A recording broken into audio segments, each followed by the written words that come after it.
came in. I know you wanna get to know me, but honestly I came with my girls, wanna dance by ourselves. Can't you tell? Baby, baby, I have thick skin. Yeah, I don't let things get to me. But do you want me to spell it out for you right now? I'm not feeling your vibe.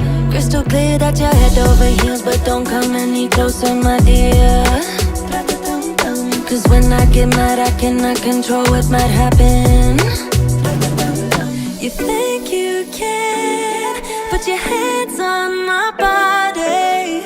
I'm no damsel in distress. Come too close, I might just lose it. I knock you down like boom, boom, boom, boom, boom, boom, boom, boom.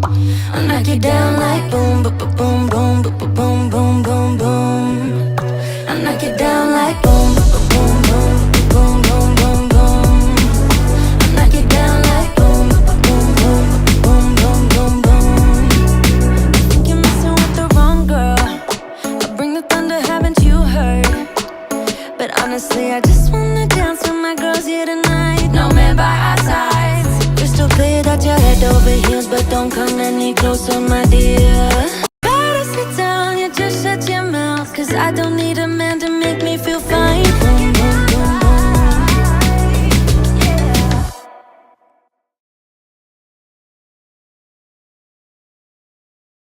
Arréglense ya porque nos van a llevar todos al demonio. Por favor, Jesús. Sí, mira, yo quiero responder esta pregunta en dos partes. La primera tiene que ver con en qué medida la ONU podría tener éxito para entenderla desde todas sus dimensiones en un contexto en el cual yo advierto que empieza a haber una carrera armamentista en el Indo-Pacífico por el acoso, no lo puedo llamar de otra manera, el acoso sistemático, sostenido, reiterado, repetitivo de Estados Unidos en contra de China, con esta intentona de la creación de un nuevo OTAN en el Indo-Pacífico, por un lado con India, con Japón y con Australia, y por otro lado con el AUKUS, con Australia, Reino Unido y Estados Unidos, al que luego se podrían integrar pues todo el Five Eyes, el 5 ojos, con Nueva Zelanda y con Canadá. Con Canadá estaban esperando a que Justin Trudeau resolviera su situación política, ya se reeligió, entonces ya va a poder tener estabilidad otros años más, y me parece que de la parte de Japón, la India y Australia, lo que están haciendo los estadounidenses es aprovechar que China tiene sus adversarios regionales históricos y primero los lanza para que se desgasten, pero a partir de una organización militar que justifique que la alianza les permita cercar a China. Entonces, ¿de qué depende el éxito de una organización como Naciones Unidas? Primero, ¿cómo se le ve a las Naciones Unidas? O sea, si nos hacemos la pregunta ontológica, ¿qué es? ¿Es un gobierno mundial o simplemente es una asociación voluntaria de estados que formalizan su relación a través de un tratado internacional, que tienen órganos propios, permanentes, o si no son propios y no son permanentes, cuál es su financiamiento? Porque la otra pregunta ontológica al qué es, pudieran decir, no, son regímenes internacionales, no son gobiernos mundiales, pero como regímenes internacionales tienen la labor de crear normatividad para prácticas mínimas aceptables. Alguien más te podría decir, no, ni siquiera llegan a regímenes internacionales porque los estados miembros no se obligan a cumplir con su normatividad. Dejémoslo en foros de expresión para socializar problemáticas mundiales. Entonces tienes esas 4 vertientes. Gobierno mundial, sí o no, y si es no, entonces probablemente sean asociación voluntaria de estados. Sí o no, porque hay algunos a los que si no están dentro, entonces están fuera, y si están fuera se pierden de las ganancias. Entonces son regímenes internacionales, pero ¿crean normatividad que todos respetan o es incluso voluntaria el respeto de la normatividad? Y si la descartas también, la cuarta parte sería, entonces son foros de difusión. Y la importancia de los foros de difusión es la socialización de las ideas y de las problemáticas. Entonces, desde un foro que no tiene además un presupuesto gigantesco, es decir, que cualquier ciudad grande en Estados Unidos, grande me refiero a una ciudad de más de 5 millones de habitantes, tiene muchísimo más presupuesto en un año que Naciones Unidas en 5 años. Entonces, ¿cómo exigirle a una organización que no es gobierno mundial, que no está financiada para ser gobierno mundial y que tampoco está facultada ni con armamento ni con poder jurídico, que resuelvan situaciones que consorcios militares, que la industria bélica de varios países están impulsando. Mira, yo me pongo a pensar en este último reporte que sacó el CIPRI, este think tank de Suecia, de Estocolmo, que nos dice que del comercio mundial de armamento, Estados Unidos, la venta de armas de Estados Unidos, solo de Estados Unidos, representa el 36% de todo lo que se exportó entre el año 2015 y el año 2020, antes de que la pandemia agarrara el vuelo que agarró. Entonces, cuando te pones a pensar que solo un país de 193 vende armamentos y que esas ventas representan el 36%, te dices, ok, aquí hay algo, hay una anomalía. El que se autodenomina democracia, el que se autodenomina protector de los derechos humanos en el mundo, es el que provoca conflictos porque después necesita vender todas esas armas. Y lo ves tú en la relación, 36% del armamento que se vende es de Estados Unidos. Y luego cuando lo ves al revés, dices, oye, y si Estados Unidos es el que más vende, ¿cuál es el país que más compra? El CIPRI te dice que es Arabia Saudí. Compra hasta el 12% de todas las compras que se hicieron entre 2015 y 2019. Y resulta que luego Arabia Saudita es el aliado, uno de los aliados principales en el Medio Oriente de un país como Estados Unidos. Y te preguntarás, oye, ¿y cuál es el segundo país que más armas vende? Rusia. Pero Rusia vende, está entre 12 y 14% de las armas, pero luego los que más compran no son, digamos, los aliados, más bien no son, digamos, los rivales de Estados Unidos, sino sus aliados. Entonces tienes este doble rasero, pues. Por un lado, hablas de que China, decía Mike Pompeo, y hoy lo dice también Anthony Blinken, China lleva actividades perniciosas y hay que detenerlo antes de que sea demasiado tarde. Y luego después te preguntas, a ver, ¿es China quien tiene un portaaviones nuclear en las aguas de Ensenada, Baja California, cerca de Estados Unidos, o lo tiene en el Golfo de México, o lo tiene cerca de la Florida, o lo tiene cerca de las costas de Nueva York? ¿O es Estados Unidos quienes despliegan flotas marítimas, submarinos nucleares y portaaviones cerca de Taiwán? Y luego te preguntas, con toda esa capacidad bélica, porque recordemos que Estados Unidos invierte hasta $700 mil millones al año en gasto militar, te preguntas, ¿es China quien tiene, por ejemplo, ojivas nucleares desplegadas en el mundo en portaaviones y en submarinos, o es Estados Unidos el que las tiene? Y si las tiene, ¿cuál es el propósito? El propósito es, me parece, generar cierta especulación, estimado Roberto, para que se siga, digamos, desarrollando esta práctica de que los países crean que tienen necesidad de armarse. Y lo que se decía la semana pasada, el portavoz del Ministerio del Exterior chino dijo, esto lo único que está generando es una escalada de compra de armamentos y es una carrera armamentista que no va a parar la ONU, Roberto, porque no tiene dinero para pararlo, no tiene capacidad logística, no tiene recursos humanos, porque ni siquiera se le dieron esas facultades. Y a veces me parece que por eso la falla de muchos de nuestros analistas se da consistentemente, porque le exigimos a Naciones Unidas que tenga funciones de gobierno mundial, cuando desde su origen ni siquiera fue pensada para gobierno mundial y ni siquiera fue habilitada ni en temas humanos, ni en temas financieros, ni en temas jurídicos, y mucho menos en el aspecto militar. Entonces, le pedimos como un club. Es como un club. Pues más que un club, me parece que es esto que decíamos en la pregunta ontológica, ¿de qué es? Yo veo más como un foro en el cual de pronto se generan ciertas alianzas para dar a conocer problemas que aquejan de manera común, por ejemplo, a los países en desarrollo. ¿Qué les aqueja? La pobreza estructural, la desigualdad, ¿no? La contaminación, que la generan los países industrializados y la terminan sufriendo los países en desarrollo. Por ejemplo, las mineras canadienses y sus efectos terribles, nefastos en México, en Colombia, en Ecuador, por poner un ejemplo muy concreto. Entonces, me parece que cuando en un foro como Naciones Unidas se juntan las voces de Ecuador, las voces de Colombia, las voces de México y tal vez algún país centroamericano, y después en África se reúne otro, el Congo o algún otro, y dice, oye, yo tengo una problemática parecida, me parece que van de gane porque se crean sinergias de colaboración en el seno de estos foros. El error, me parece, está en pedirle a Naciones Unidas que actúe como gobierno mundial cuando no tiene ni facultades jurídicas, ni habilitación humana, ni económica para que lo haga. Pues ojalá que países no vayan a seguir el ejemplo de Corea del Sur, ¿no? No sé, que México mande a Vicente Fernández para la próxima asamblea o hay así todos los países quieran mandar a sus cantantes. Es una broma, pero es en serio. Oye, Jesús, con todo eso que me dijiste de las decenas de bases de Estados Unidos por todos lados y el portaaviones nucleares, los portaaviones nucleares, las bombas atómicas que tiene alrededor de todo el mundo y que China no lo tiene, pues un estadounidense muy patriota te podría decir, pues es que la ONU no sirve, justamente el orden lo ponemos nosotros y por eso tenemos desplegado todos los aviones y todos los portaaviones en todas partes del mundo, pues para controlar el mundo. Eso te podría decir. ¿Qué le contestarías entonces? Definitivamente, de hecho eso es lo que dicen exactamente. Y la respuesta que se le da es sencillamente que su expansión militar no tiene fines pacifistas, sino fines de dominación. Y a esos fines de dominación recordarle que toda imposición genera oposición. Y la oposición es la que se ha venido dando justamente las resistencias que se han dado desde China, desde Irán, desde el mismo Rusia.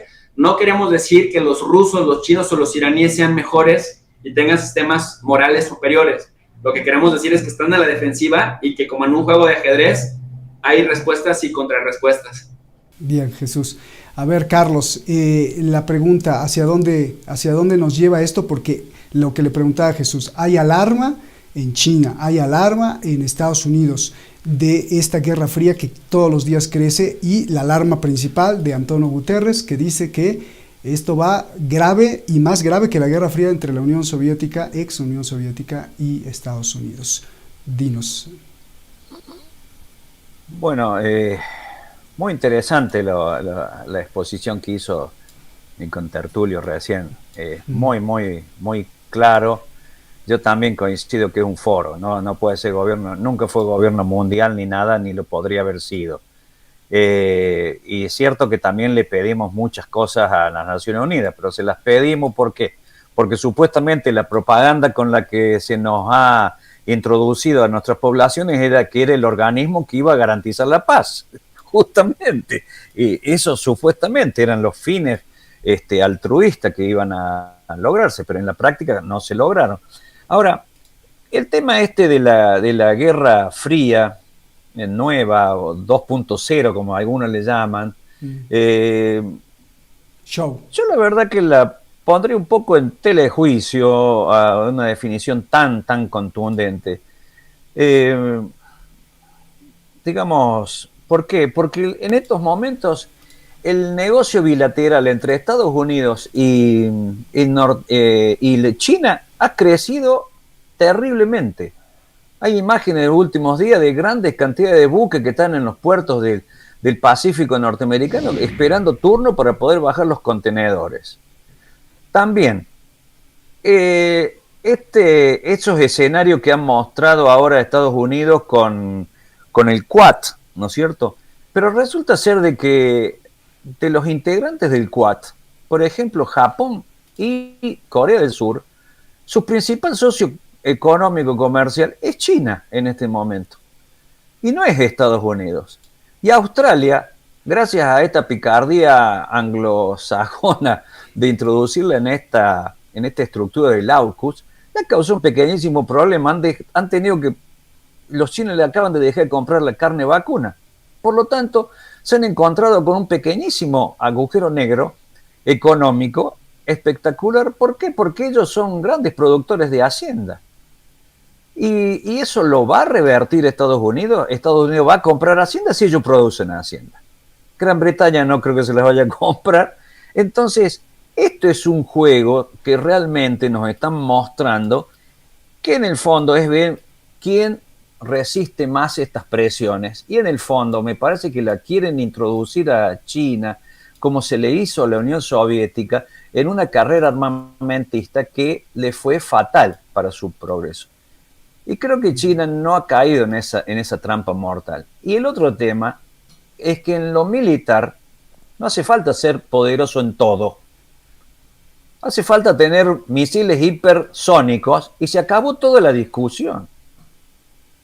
También podrá haber un contraataque, pero el ataque primero va a ser fulminante. Y por lo tanto, Estados Unidos los carece, igual que el Reino Unido. Que yo veo que acá hay un tándem muy claro, viejo, de la alianza norteamericana-británica de querer seguir manteniendo una estructura de un imperio que ha sido. Porque esa es la verdad. Estados Unidos se ha envejecido en todo, en ciencia, tecnología, y le cuesta mucho volver a esos niveles. Y la única herramienta que tiene es este gigantesco aparato industrial militar que lo está llevando adelante y que en el síntesis, lo dijo muy bien Jesús, representa el 30 y pico % de armas en el mundo. Ese es dinero cash que le entra a Estados Unidos. El otro me parece que le entra cash en forma negra es el narcotráfico, pero bueno, eso es para otra discusión.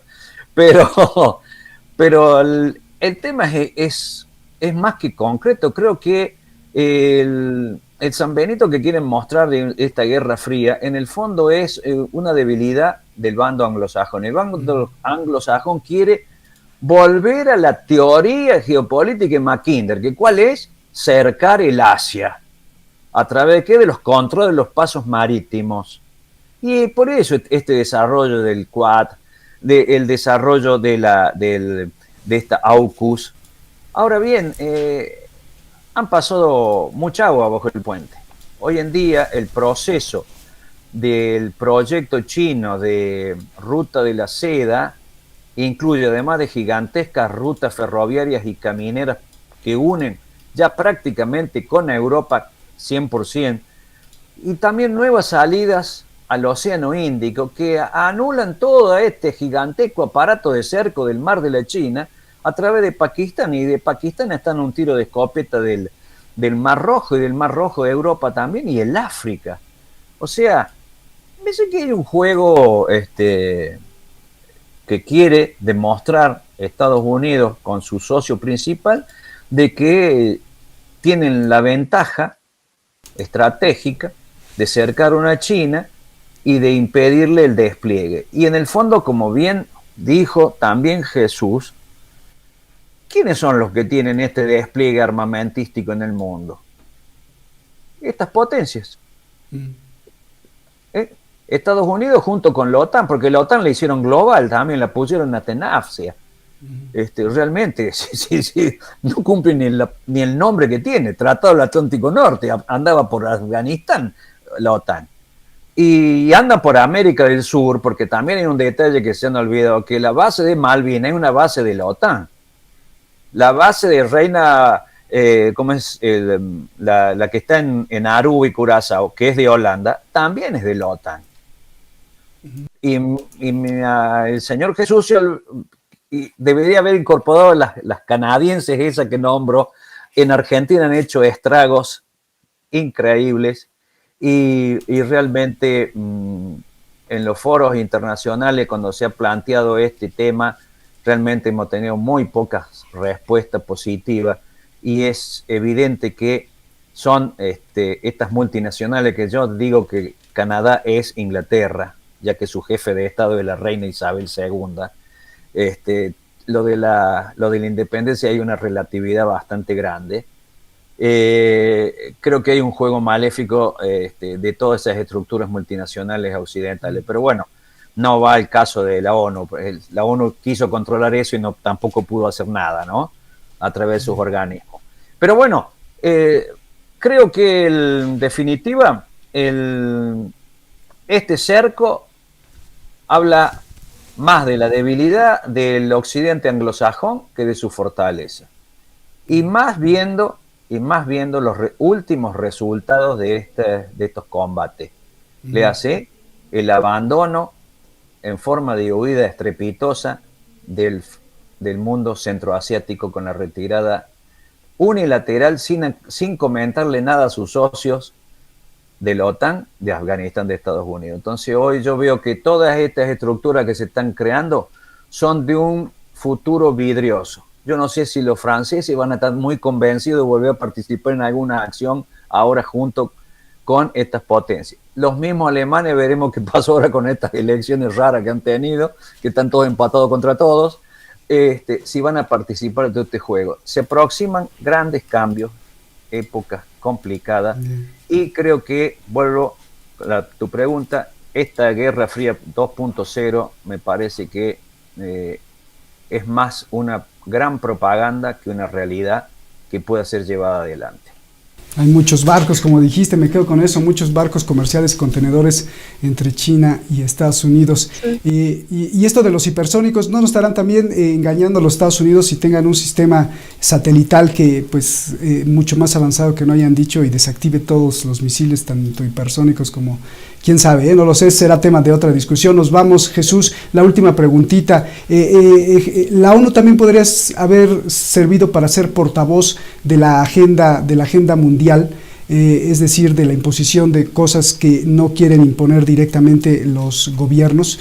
Te lo pregunto y quiero que me des tu opinión. Otro de los grandes puntos y temas es, aparte del COVID, es el cambio climático que ellos dicen. Hay algunos científicos, incluso había un científico mexicano que decía que no había tal, sino que de vez en cuando la Tierra cumple con patrones de calentamiento y de enfriamiento. Yo sí vería una gran contaminación, de eso no hablan tanto. Por fin creo que ahora Xi Jinping dijo que ya para el 2050 no va a haber huella de carbono, pero ¿cómo lo ves? Porque es también propaganda lo del cambio climático para meternos otra cosa más adelante, o pues es la agenda normal. Pues justamente, querido Roberto, a eso me refería cuando señalaba que si lo vemos como un foro de expresión, si se le ve como un foro de propaganda, en realidad sería un fondo de propaganda de todo el mundo, porque efectivamente ahí todo el mundo se expresa. Mira, hasta los antidemocráticos como Marruecos, como Arabia Saudí, ahí tienen su participación para poder expresarse. Entonces, como foro de expresión, se utiliza como una plataforma para socializar temas. Obviamente, el que tiene más capacidad de darle difusión a sus temas, pues le da el toque de propaganda, como por ejemplo, pues sí, Estados Unidos. Pero me parece muy interesante lo que sucede en Naciones Unidas, porque con todas sus limitaciones, principalmente financieras, en proporción al tamaño de los temas que se le dan de tarea para resolver, entonces hay un desfase tremendo entre el presupuesto pues el reto mayúsculo, la complejidad de temas que tiene que resolver. Pues finalmente lo que sucede es que tú ves ahí, es padrísimo cuando ves, ¿no? Muy interesante cuando ves a un africano, a un líder africano, luego a un líder latinoamericano, después a un europeo, ves bajándose al primer ministro de Italia, y luego ves que llega el de Djibouti, y luego ves que se va y llega el de Venezuela. Es muy interesante, y en ese sentido me parece que la socialización de los temas es importante, porque a veces es cierto que nosotros creemos que por tener internet sabemos en tiempo real lo que está pasando en cualquier parte del mundo, y a veces hay países en Asia Central o en el mismo África o en el mismo Europa Oriental que tienen problemas muy parecidos a los de América Central o América del Sur o el mismo México, y de pronto pues lo ignoramos que podríamos hacer equipo con esos países para tener agendas compartidas y hacer bloques que pudieran presionar pues de una manera más definitiva, más sólida, a empresas, a multinacionales que están respaldadas por los ejércitos de sus países, por ejemplo, ya sea de Francia o de Estados Unidos o de la misma Alemania. Esto que decía Carlos me parece muy interesante también tomarlo en cuenta, que probablemente esto de la Guerra Fría sea más un cuento, porque efectivamente cuando uno revisa el tamaño del comercio bilateral que tienen China y Estados Unidos, por ejemplo, estamos hablando de casi 500,000 millones de dólares al año, ¿no? China es el segundo socio comercial de Estados Unidos después de México, representa el 14.7% del comercio de Estados Unidos, pero es el principal socio comercial de Australia, de Japón y de la India. Probablemente el problema con estos países sea que tienen un déficit terrible en la balanza comercial frente a China y probablemente quieran compensarlo de otra forma, ¿no?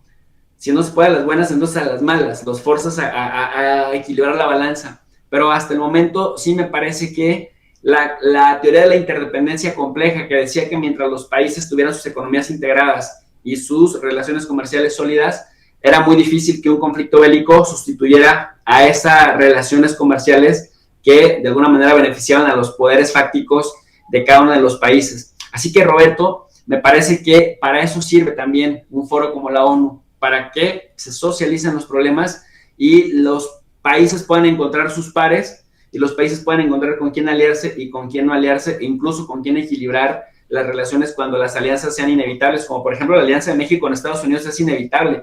Chocan en sus agendas en casi todo, pero son 3.200 kilómetros de frontera que nos obligan a tener dinámicas de integración económica. Muy bien, pues muchas gracias. Carlos, tu conclusión, los vamos. Bueno, muy claro también, Jesús, te felicito. Sí, creo que lo que le estamos pidiendo a la ONU, reitero, es demasiado. Creo que también es momento de que los iguales se junten. Por eso yo vi con gran luz de esperanza la reunión de la CELAC en América del Sur para empezar a juntarnos los países que estamos bajo una sola órbita y que tenemos casi todos los mismos problemas para encontrarle lentamente algunos puntos de salida, y que este tipo de foros sí permite lentamente empezar a vislumbrar no una pelea contra el gran hegemón, sino simplemente presentar en la mesa de negociación potestades distintas a las que teníamos en solitario. Y ahora esto es lo que estamos esperanzados que vaya a ocurrir, ¿no? Por lo menos en nuestro continente es una luz que se nos ha abierto y creo que vamos a tener posibilidades. Y eso nos va a permitir a su vez negociar con estos grandes poderes que están en juego en este momento, que nosotros somos todos socios comerciales principales con China en este momento, no con Estados Unidos. Pero Estados Unidos está en nuestro continente, Estados Unidos tiene las bases acá y bueno, como bien dijo el colega, ustedes tienen 2.000 y pico de kilómetros y nosotros estamos dentro de la misma isla americana. Y esa isla nos obliga a ser reflexivos y entender este mundo en el que debemos movernos con mucho cuidado en beneficio de nuestros pueblos y nuestras sociedades. Pues muchísimas gracias, Carlos, Jesús, es un placer tenerlos, les agradezco mucho y la gente sin duda les agradece mucho más. Muchas gracias. Gracias y nos vemos hasta la próxima. Un gran abrazo, Jesús, doctor Jesús, Carlos, gracias. Profesor, muchísimas gracias a los dos. Muchas gracias. Saludos, Carlos. Igualmente.